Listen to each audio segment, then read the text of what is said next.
शिक्षाओं का अनमोल ये खजाना हर दिल पे लिख दिया है, हर दिल पे लिख दिया है जिंदगी का अफसाना। अमूल्य रतन, अमूल्य रतन, अमूल्य रतन। ये श्रृंखला सर्व आत्माओं के पिता परमात्मा शिव के द्वारा उच्चारित महावाक्यों के संकलन पर आधारित है। ओम शांति। गॉडलीवुड स्टूडियो द्वारा प्रस्तुत अमूल्य रत्न में आप सभी का हार्दिक स्वागत है। कहते हैं उस परवरदिगार की हर शय में खूबी है, देखने का सिर्फ एक नज़रिया चाहिए। सचमुच इंसान अपनी विशेषताओं से विशेष और अपनी कमियों से कमज़ोर बन जाता है, और संगम युग तो है ही सर्व में सर्व विशेषताएं भरने का युग। विशेषताओं को धारण करने की विधि और सिद्धि क्या है, आज हम ईश्वरीय महावाक्यों द्वारा समझेंगे। और इन महावाक्यों के स्पष्टीकरण के लिए हमारे मध्य हैं प्रजापिता ब्रह्मा कुमारिस ईश्वरीय विश्वविद्यालय के वरिष्ठ राजयोगी शिक्षक आदरणीय राजू भाई साहब। भाई साहब, आपका आज के एपिसोड में बहुत बहुत स्वागत है। ओम शांति। तो सब आज हम बात करेंगे 6 नवंबर 1981 के महावाक्यों पर, जिसका टॉपिक है विशेष युग का विशेष फल। तो सब परमात्मा कहते हैं कि हर बच्चा महान है, पुण्य आत्मा है, पुरुषोत्तम अर्थात देवात्मा है, विश्व परिवर्तन के निमित्त आत्माएं हैं। ऐसे हर एक अपने को समझकर चलते हो, क्या थे और क्या बन गए हैं। यह महान अंतर सदा सामने रहता है, यह अंतर महामंत्र स्वरूप स्वतः बना देता है। भाई साहब, ये अंतर महामंत्र कैसे बन जाता है, इसको थोड़ा स्पष्ट करें। जब परमात्मा से बच्चों का मिलन होता है जी, तो बच्चों के जीवन में जो परिवर्तन आता है, महानताएं आती हैं, पवित्रता आती है, उससे वो महान आत्मा, पुण्य आत्मा, पुरुषोत्तम आत्मा, सर्वश्रेष्ठ आत्मा बन करके विश्व कल्याण के लिए निमित्त बन जाते हैं जी। तो परमात्मा कहते हैं पास्ट की जीवन जो थी उसका अंतर देखो, क्या से क्या बन गए इसी ब्राह्मण जीवन में। पहले की जीवन क्या थी और अभी की जीवन क्या थी। कई लोग कहते हैं कि परमात्मा को याद करने में मेहनत लगती है, कैसे हम योग लगाएं। लेकिन अगर ये प्राप्तियों को याद करें कि परमात्मा ने हमें क्या से क्या बनाया है, जो हम पास्ट में थे, इतने पतित, इतने विकारी, खान पान कैसा, रहन सहन कैसा, परमात्मा मिले और उन्होंने ज्ञान दिया, इतनी महानता हमारे जीवन में आ गई। तो अगर हम इस अंतर को याद करते हैं तो नेचुरल महामंत्र जैसे परमात्मा की याद बनी रहती है जी। तो उसकी याद में रहने की अच्छी विधि है कि इस पास्ट के अंतर को हम देखें कि पास्ट जन्म हमारा कैसा था, और उसके बाद जब ज्ञान मिला तो ज्ञान मिलने के बाद हमारी जीवन क्या से क्या बन गई जी। तो जितना हमारा परिवर्तन आता जाता है, महानताएं आती जाती हैं, तो अंतर का पता चलता है।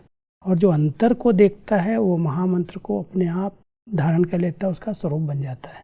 परमात्मा कहते हैं कि संगम युग विशेष युग है, और इसी विशेष युग में आप विशेष आत्माओं का विशेष पाठ है, क्योंकि बाप दादा के सहयोगी हो।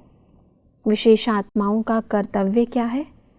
स्व की विशेषता द्वारा विशेष कार्य में रहना, अर्थात अपनी विशेषता का सिर्फ मन में व मुख से वर्णन नहीं करना, लेकिन विशेषता द्वारा कोई विशेष कार्य कर दिखाना। जितना अपनी विशेषता को मनसा सेवा या वाणी और कर्म की सेवा में लगाएंगे तो वही विशेषता विस्तार को पाती जाएगी। सेवा में लगाना अर्थात एक बीज से अनेक फल प्रकट करना। हर एक के अंदर कोई न कोई विशेषताएं हैं जी। परमात्मा कहता है सिर्फ विशेषताओं का चिंतन नहीं करो, विशेषताओं को सेवा में लगा दो। मान लो हमारे अंदर हिम्मत की विशेषता है, निश्चय की विशेषता है, उमंग उत्साह में रहने की विशेषता है, ज्ञान सुनाने की विशेषता है, तो परमात्मा कह रहे हैं जो भी विशेषताएं, हर एक के अंदर कोई न कोई विशेषताएं हैं जी। लेकिन विशेषताएं सिर्फ अंदर नहीं रखो, अंदर अंदर खुश नहीं होते रहो, मेरे अंदर ये विशेषता है, मेरे अंदर ये है। विशेषता एक बीज है जैसे बीज को अगर धरनी में डाल देते हैं तो बीज अंकुरित होकर के वृक्ष बनता है, तो एक बीज अनेक बीज को ले आता है जी। तो परमात्मा भी कह रहे हैं आप बच्चों के अंदर विशेषता का बीज है, लेकिन वो परमात्मा की कार्य में, उसकी सेवा में लगाओ। अगर बीज को सेवा में लगा दोगे, विशेषताएं सेवा में आ जाएंगी, तो एक विशेषता अनेक विशेषताओं को आपके जीवन में ले आएगी, वो वृक्ष बन जाएगा, उसका विस्तार हो जाएगा। हम लोगों ने कोई विशेषताएं लेकर के नहीं आए, केवल एक विशेषता अपना ली। दादियों ने कहा हाँ जी, हाँ जी। नम्रता से अगर हाँ जी भी कर लिया तो हाँ जी करने से सेवाएं मिली, सेवाएं की और एक विशेषता अनेक विशेषताओं को ले आई। तो परमात्मा हम सबको ये बहुत अच्छी विधि बताते हैं जी। परमात्मा कहते हैं कि बाप दादा ने सर्व बच्चों की विशेषता के तकदीर की लकीर जन्म से ही खींच ली है। जन्म से हर बच्चे के मस्तक पर विशेषता के तकदीर का सितारा चमका हुआ ही है। कोई भी बच्चा इस तकदीर से वंचित नहीं है। यह तकदीर जगा कर के ही आए हो। फिर अंतर क्या हो जाता जो सुनाया कि कोई इस वरदान के बीज को, तकदीर के बीज को व जन्म सिद्ध अधिकार के बीज को विस्तार में लाते, कोई बीज को कार्य में न लाने के कारण शक्तिहीन बीज कर देते हैं। क्योंकि परमात्मा के बच्चे बनना ही तकदीर की रेखा खिंच गई जी। जब हम परमात्मा को पहचान लेते हैं, भाग्य विधाता, वरदाता हमारा बाप है, भगवान हमारा पिता है, और उसको उस दृष्टि से हम याद करते हैं तो कहते परमात्मा के बच्चे बनना जी। यही सबसे श्रेष्ठ भाग्य है। और ये जो भी बच्चे बने उनके मस्तक पर ये तकदीर की रेखा खिंच गई। भगवान के बच्चे बन गए, वो भाग्यवान तो बन ही गए, बिल्कुल, लेकिन उस भाग्य को बढ़ाना, उसको आगे करना उनके हाथ में है। जो बढ़ा देते हैं, जैसे बीज को धरनी में डाल दिया, उसकी देखभाल किया तो बड़ा वृक्ष बना, और वृक्ष से फिर अनेक बीज तैयार हो गए जी। ऐसे ही ये विशेषता रूपी बीज हर एक के पास है। बाबा ने तो सबकी तकदीर की रेखा खींच दी, लेकिन वो खींचने के बाद उसने कितना उसको कार्य में लगाया। वरदान के रूप में विशेषताएं मिल गई, अगर हम उनको सेवा में लगा देते हैं, दान करते हैं, तो और वरदान मिलते जाते हैं, अनेक विशेषताएं आती जाती हैं। बिल्कुल। परमात्मा कहते हैं कि कोई फिर क्या करते, बीज को सेवा की धरनी में डालते भी हैं, लेकिन फल निकलने से पहले वृक्ष को देख उसी में ही खुश हो जाते हैं कि मैंने बीज को कार्य में लगाया। इसकी रिजल्ट क्या होती? वृक्ष बढ़ जाता, डाल डालियाँ, शाखाएं, उपशाखाएं निकलती रहती। वृक्ष बढ़ता लेकिन फल नहीं आता। देखने में वृक्ष बड़ा सुंदर होता लेकिन फल नहीं निकलता। अर्थात जो जन्म सिद्ध अधिकार रूप में विशेषता मिली, उससे न स्वयं सफलता रूपी फल पाएगा, न औरों को उस विशेषता द्वारा सफलता स्वरूप बना सकेगा। कई बार ऐसे होता है कि हमने सेवाएं की, हमारे अंदर विशेषता है, कई लोग सेवा का विस्तार कर लेते हैं जी, लेकिन विस्तार करने के बाद उसकी पालना नहीं कर पाते। परमात्मा ने कई बार ये भी सिखाया है कि वृद्धि कर दी, लेकिन वृद्धि विधि पूर्वक अगर नहीं हुई तो फल नहीं मिलेगा। विस्तार हो गया, झाड़ बढ़ गया, लेकिन फल नहीं निकले, माना कोई वारिस क्वालिटी की आत्माएं नहीं निकली जी। परमात्मा तो एक नए दृष्टिकोण से बीज और वृक्ष का ज्ञान दे रहे हैं जी। वारिस निकलने चाहिए। सेंटर्स बढ़ गए, स्टूडेंट बढ़ गए, क्वांटिटी बहुत हो गई, विस्तार बहुत हो गया, लेकिन एक भी किसी सेंटर पर अगर वारिस नहीं है जो तन मन धन से समर्पित हो, बाबा के कार्य को और बढ़ाए, तो परमात्मा कहता फल तो निकला नहीं। विस्तार देख के खुश हो रहे हैं, हमने इतनी सेवाएं कर दी, इतनी गीता पाठशालाएं खोल दी, इतने सेंटर्स बना दिए, हमारे पास इतने स्टूडेंट हैं, लेकिन समर्पित बुद्धि, वारिस क्वालिटी एक भी ऐसा नहीं है जो कहे नहीं मैं तो पूरा स्वाहा हो गया, मैं तो तन मन धन सब प्रभु हवाले कर दिया। तो परमात्मा कहता है वो फल नहीं निकला, विस्तार हुआ, और विस्तार को देख करके हम खुश हो रहे हैं। परमात्मा कहते हैं कि विशेषता के बीज का सबसे श्रेष्ठ फल है संतुष्टता। इसलिए आजकल के भक्त संतोषी माँ की पूजा ज़्यादा करते हैं। तो संतुष्ट रहना और सर्व को संतुष्ट रखना, यह है विशेष युग का विशेष फल। कई बच्चे ऐसे फलदायक नहीं बनते।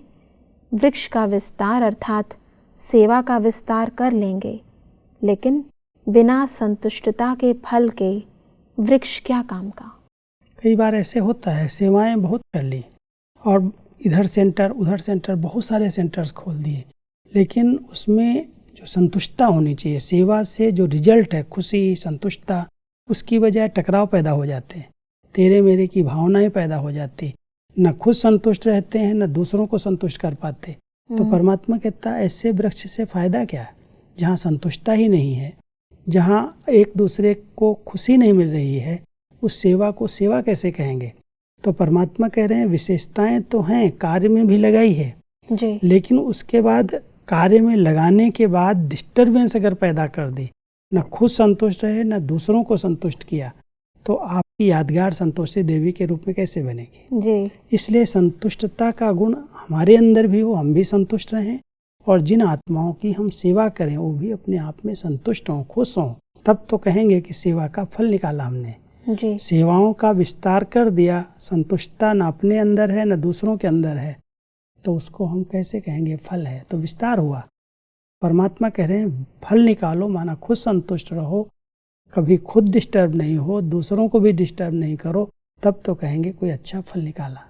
परमात्मा कहते हैं कि विशेषता के वरदान व बीज को सर्व शक्तियों के जल से सींचो तो फलदायक हो जाएंगे, नहीं तो विस्तार हुआ वृक्ष भी समय प्रति समय आए हुए तूफान से हिलते हिलते कब कोई डाली टूटती रहेगी। फिर क्या होगा? वृक्ष होगा लेकिन सूखा हुआ वृक्ष। कहाँ एक तरफ सूखा वृक्ष जिसमें आगे बढ़ने का उमंग, उत्साह, खुशी, रूहानी नशा, कोई भी हरियाली नहीं, न बीज में हरियाली न वृक्ष में, और साथ साथ दूसरे तरफ सदा हरा भरा फलदायक वृक्ष। इसलिए बाप दादा ने विशेषता के वरदान का शक्तिशाली बीज सब बच्चों को दिया है, सिर्फ विधि पूर्वक फलदायक बनाओ।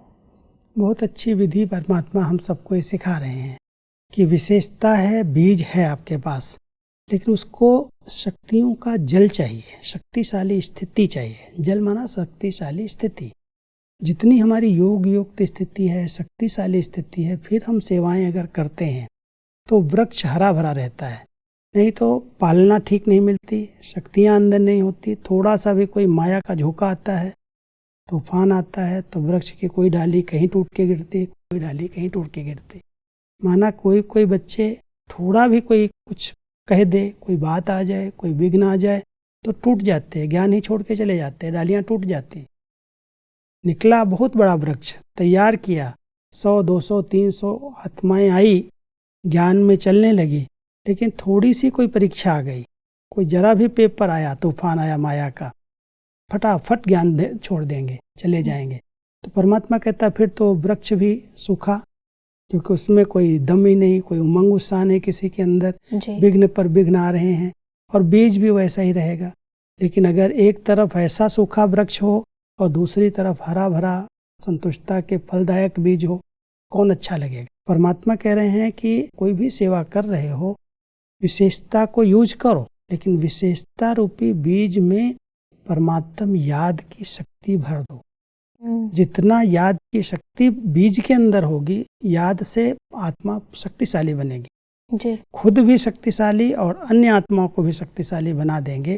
तो कितनी भी बातें आती हैं, परिवार है, तूफान तो आते ही हैं, लेकिन कोई वृक्ष देखो तो ऐसे अचल रहता है और कोई वृक्ष एकदम उड़ जाता है, उसके पत्ते उसकी डालियां सब अलग अलग हो जाती हैं, सहन करने की उसमें शक्ति नहीं है। तो परमात्मा इस अलौकिक वृक्ष के तरफ ध्यान खिंचवा रहे हैं कि ये ब्राह्मण परिवार का जो झाड़ है, ये झाड़ एकदम शक्तिशाली रहे, कोई भी माया का तूफान इसको हिला न सके। उसके लिए अपने बीज को शक्तिशाली बनाओ, उसको शक्ति का जल दो। वैसे परमात्मा कहते हैं कि परिवार के संपर्क में आते हर एक की विशेषता को देखो, विशेषता देखने की ही दृष्टि धारण करो। अर्थात विशेष चश्मा पहन लो। आजकल फैशन और मजबूरी चश्मे की है, तो विशेषता देखने वाला चश्मा पहनो तो दूसरा कुछ दिखाई नहीं देगा। क्योंकि कोई भी आत्मा जी कमी भी उसके अंदर है, विशेषताएं भी उसके अंदर है। जी लेकिन हमारा चश्मा कैसा है, हमारा देखने का दृष्टिकोण कैसा है, उस पर आधारित है। मान लो अगर हमारे संगठन में 5-10 लोग हैं और हम हर एक की विशेषता को देखते हैं, इस आत्मा की ये विशेषता है, क्योंकि एक जैसी सबकी विशेषताएं नहीं होती। जी किसी की कोई विशेषता होगी, कोई बहुत एक्यूरेट होंगे, कोई थोड़ा अलबेले भी होंगे। लेकिन परमात्मा कहते हैं आप हर एक आत्मा की विशेषता को देखो, और विशेषता देखेंगे तो उनको विशेष बना सकेंगे, उनको सेवा में लगा सकेंगे। इसलिए जैसे दुनिया के अंदर चश्मा एक मजबूरी के कारण पढ़ना लिखना है तो भी लगना आयु के हिसाब से लग जाता है, तो परमात्मा कहते हैं चश्मे की आजकल एक तो मजबूरी भी है और फैशन के हिसाब से भी कई लोग चश्मा लगाते हैं। तो आप बच्चे भी विशेषता देखने का चश्मा पहन लो। संगठन है, कमी और कमजोरी तो हर एक में है ही, लेकिन कमियों के साथ साथ उनके अंदर कई विशेषताएं हैं। जी अगर आप उनकी विशेषताओं को देखेंगे और विशेषताओं को सेवा में लगा लेंगे, उनको सहयोगी बना लेंगे, तो वो भी विशेष बन जाएंगे। जी और अगर कमियां देखेंगे तो आपके अंदर वो सब कमियां आती जाएंगी। इसलिए परमात्मा हम सबको बहुत अच्छी विधि बता रहे हैं कि विशेषता देखने की आदत डालो, अथवा ये चश्मा पहन करके रखो, हर आत्मा विशेष आत्मा है। आगे बढ़ते हैं तो परमात्मा कहते हैं कि जब साइंस के साधनों द्वारा लाल चश्मा पहनो तो हरा भी लाल दिखाई दे सकता है, तो इस विशेषता की दृष्टि द्वारा विशेषता ही देखेंगे। कीचड़ को नहीं देख कमल को देखेंगे, और हर एक की विशेषता द्वारा विश्व परिवर्तन के कार्य में विशेष कार्य के निमित्त बन जाएंगे। तो एक बात, अपनी विशेषता को कार्य में लगाओ, विस्तार कर फलदायक बनाओ। दूसरी बात, सर्व में विशेषता देखो। तीसरी बात, सर्व की विशेषताओं को कार्य में लगाओ। चौथी बात, विशेष युग की विशेष आत्मा हो, इसलिए सदा विशेष संकल्प, बोल और कर्म करना है, तो क्या हो जाएगा, विशेष समय मिल जाएगा। क्योंकि वर्तमान समय कई बातों में जो समय जा रहा है उसका एक मूल कारण है। परमात्मा कहता है समय व्यर्थ क्यों जा रहा है। जब हम आपस में मिलते हैं तो एक दूसरे की विशेषताओं के साथ साथ उस आत्मा में ये कमी है, उसमें ये कमजोरी, उसका भी चिंतन शुरू कर देते हैं, उसमें हमारा समय नष्ट हो रहा है। जी तो परमात्मा हम सबको कह रहे हैं, पहले तो अपनी विशेषताएं देखो, मेरे अंदर कौन कौन सी परमात्मा ने विशेषताएं भरी हैं। जी फिर सामने वाली जो आपके संबंध संपर्क वाली आत्माएं हैं उनकी विशेषता देखो, उनको भी सेवा में लगाओ। जी मैंने प्रैक्टिकल में देखा, हमारी दादी जी ने हम सब की अलग अलग विशेषताओं को नोट किया। किसी के अंदर बहुत अच्छा एक अकाउंट का कार्य करने की विशेषता, पढ़े लिखे नहीं है लेकिन बहुत अच्छी तरह से मैनेज कर सकते अकाउंट को। किसी के अंदर बहुत अच्छी तरह से मुरली का अध्ययन करने की, उसके अच्छे अच्छे पॉइंट्स को सेलेक्ट करने की विशेषता देखी। किसी के अंदर भंडारे को संभालने की, भंडारे की स्टोर संभालने की विशेषता देखी। हर एक आत्मा की अपनी अपनी विशेषताएं हैं, और विशेषता देख करके उनको उसी प्रकार की सेवा दे दी कि तुम ये करो, तुम ये करो। आज इतना बड़ा यज्ञ जो चल रहा है, वो दादियों ने हर एक की विशेषता को कार्य में लगाया जी और विशेषताओं का ही वर्णन किया, उनकी कमियों के पीछे नहीं गई। कमियां तो अपने आप खत्म हो जाएंगी। अगर विशेषताओं पर हमारा ध्यान जाता है और विशेषताएं कोई सेवा में लगा देता है तो छोटी मोटी कमी कमजोरी तो अपने आप समाप्त हो जाती है। जी तो ये दादियों की विशेषता रही है, जिससे आज हमारा यज्ञ आज इतना बड़ा विस्तार को पाया और निर्विघ्न चल रहा है, क्योंकि उन्होंने हर आत्मा की विशेषता को देखा है, उसको यूज किया है। अपनी विशेषताएं उनकी थी, लेकिन सबकी विशेषताएं इतने बड़े विश्व परिवर्तन के कार्य में लग जाएं, वो दादियों ने देखा, वही चश्मा पहन के रखा, और उसके आधार से इतना बड़ा यज्ञ निर्विघ्न रूप से इतना विस्तार को पाया।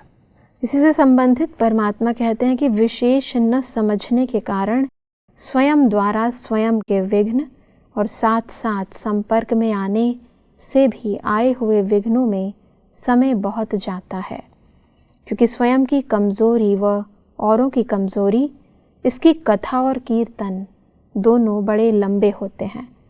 जैसे आपके यादगार रामायण को देखो तो कथा और कीर्तन दोनों ही बड़े दिलचस्प और लंबे हैं, लेकिन है क्या, विशेषता न देख ईर्ष्या में आए तो कितना लंबा कीर्तन और कहानी हो गई। दोनों ही जो हमारे यादगार शास्त्र बने हैं जी, शुरुआत कहाँ से हुई? मंत्रा से। मंत्रा माना इधर की बात उधर करने वाली। ईर्ष्या से शुरू हुई कि कई की ईर्ष्या, और मंत्रा की इधर उधर की बात को हेरा फेरी करने का, उसी से इतनी बड़ी रामायण बन गई। तो परमात्मा कहते हैं कि आप बच्चे ऐसी रामायण की रचना नहीं करो, ऐसी महाभारत नहीं रचो जिसके अंदर बोल पर कंट्रोल नहीं। क्या दिखाते हैं, द्रौपदी ने दुर्योधन को बोला तो अंधे की औलाद अंधे। बस वहाँ से ही जो छिड़ गई लड़ाई, अंदर अंदर वैर हुआ, उसका कितना गलत परिणाम हो गया, महाभारत बन गई। तो परमात्मा कहते हैं कि ऐसी ऐसी कथा कहानियाँ इस संगठन में तो कम से कम नहीं बनाओ। हमारा ये इतना अच्छा संगठन, इतना अच्छा परिवार, हम किसी की कमी और कमजोरियों का क्यों वर्णन करें?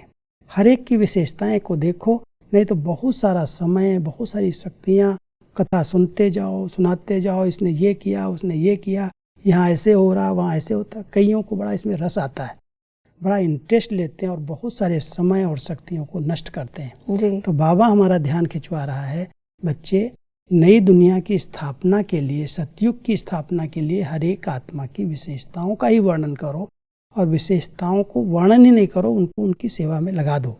तो सेवा में अगर सबकी विशेषताएं लग जाएंगी तो ये विश्व का कल्याण तो बहुत सहज हो जाएगा। और इसीलिए परमात्मा कहते हैं कि ऐसे विशेषता को न देखने से लक्ष्मी नारायण की कथा के बजाय राम कथा बन जाती है, और इसी कथा कीर्तन में स्वयं का, सेवा का समय व्यर्थ गवाते हो और भी मज़े की बात करते हो। सिर्फ अकेला कीर्तन कथा नहीं करते, लेकिन कीर्तन मंडली भी तैयार करते हो। बहुत अच्छी मंडली बन जाती है, आपस में एक को सुनाएगा, फिर वो दूसरे को सुनाएगा, दूसरे तीसरे को सुना दिया, एक बहुत बड़ा ग्रुप, मंडली माना ग्रुप बन जाता है जी। और फिर आपस में एक दूसरे के बारे में वो ऐसा है, वो ऐसा है, व्यर्थ चिंतन में अपना समय, अपनी शक्तियाँ गंवा देते। तो बाबा कहता है बच्चे ये समय विश्व परिवर्तन, विश्व कल्याण के लिए है, आपकी शक्तियाँ उसमें लगनी चाहिए, इन व्यर्थ बातों में शक्ति नहीं लगाओ। बिल्कुल भाई साहब, आज हमने समझा कि कैसे हम अपनी विशेषताओं को ईश्वरीय सेवा में लगाएं, व स्वयं व विश्व का कल्याण करें। भाई साहब, स्पष्टीकरण के लिए आपका बहुत बहुत धन्यवाद। दर्शकों, आज के एपिसोड में हमने समझा कि संगम युग पर परमात्मा ने हमें जो भी विशेषताएं दी हैं, हमें उन्हें ईश्वरीय सेवा में लगाना है। विशेषता के बीच का श्रेष्ठ फल है संतुष्टता, अतः हमें संतुष्ट रहना भी है और संतुष्ट करना भी है। परमात्मा ने कहा कि हमें सदा सर्व की विशेषताओं को ही देखना है और उन्हें विश्व कल्याण की सेवा में लगाना है। स्वयं को भी विशेष आत्मा समझकर विशेष संकल्प, बोल और कर्म करने हैं। दर्शकों, आज के एपिसोड से संबंधित यदि आपके मन में कोई प्रश्न है तो आप हमें ईमेल कर सकते हैं। हमारा ईमेल आईडी है amulyaratna@godlywoodstudio.org। अगले एपिसोड में एक और अव्यक्त वाणी के साथ आप सभी के समक्ष हम फिर हाजिर होंगे। तब तक के लिए लेते हैं इजाजत। ओम शांति। मुख्य सार, विशेष युग का विशेष फल संतुष्टता। 1. सर्व में विशेषता ही देखो। 2. विशेष संकल्प, बोल और कर्म करो। 3. अपनी व सर्व की विशेषताओं को कार्य में लगाकर फलदायक बनाओ। एक विशेषता रूपी बीज को विधि पूर्वक सेवा में लगाना अर्थात अनेक फल प्रकट करना। शांति स्वरूप रहना अर्थात शांति की किरणें सबको देना। अधिक जानकारी के लिए संपर्क करें Amulya Ratan Godlywood studio, Manmohini Van, Shanti Van post, Abu road 307510, district Sirohi, Rajasthan. Email ID है amulyaratn@godlywoodstudio.org। इस श्रृंखला को प्रजापिता ब्रह्मा कुमारीज ईश्वरीय विश्वविद्यालय के सेवा केंद्रों पर क्लास में नियमित रूप से चलाने के लिए गॉडलीवुड स्टूडियो से संपर्क करें।